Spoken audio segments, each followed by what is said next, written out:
Ondan biri kiçika.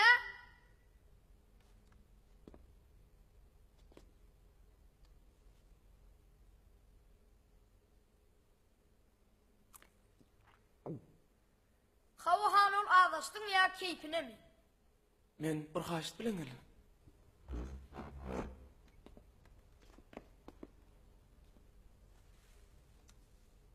Geç otur. Oğlanlar biz 2 çay koyayım.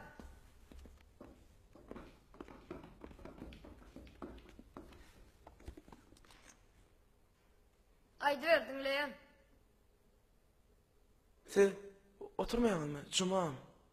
Yo Muratcan sen otur. Men dik dursam ama. Men otursam sen yerde oturmalı olursun. Sana gerek mi hapa yerde oturma? Ya. Gel şun için senin men depemden seyretme, benim sen depemden seyretmeyin. Den derecede 100 verili kuruluşunu. Aydı ver. Ha.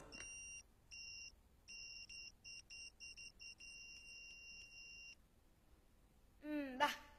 Sen ne ettiysene? Sen gözlerin yanına var. Beni cumada demiyordu. Yaldayım şunları. Gözler sana kömek eder. Yanına varanda da eline dönür saat parayı. Böyle. Seni körpe 10 yanına uğradır.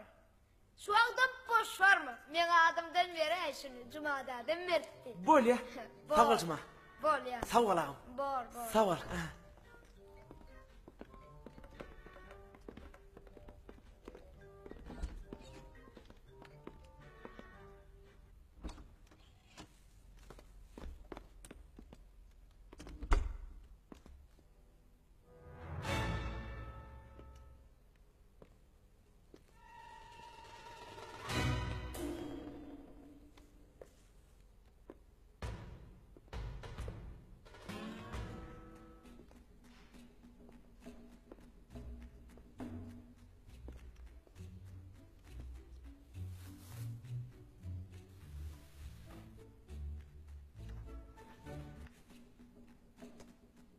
Meni sizin yanında Cuma dedim uğrattı.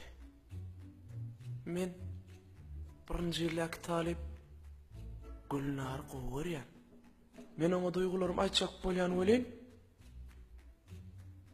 Hiç on yanı var bilemem. Neyem çüynüğün bilip bersen ol ya. Şunun Cuma dedim uğrattı.